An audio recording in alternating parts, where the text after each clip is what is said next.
আপনারা দেখছেন লিপি ডিজিটাল। চোখ রাখবো আজকের খবরের দিকে।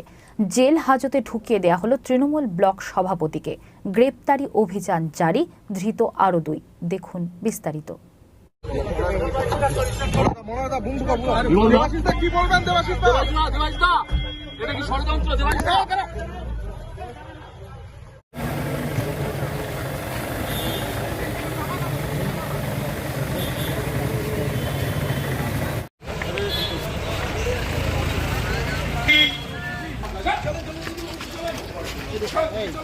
দাদা কি বলবেন?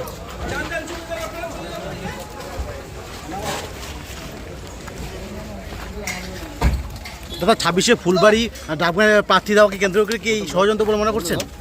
দাদা দাদা দাদা দাদা দাদা কিছু বলবো না, কিছু একটা বলবেন? কেন অ্যারেস্ট করা হলো আপনাকে? কেন অ্যারেস্ট করা হলো?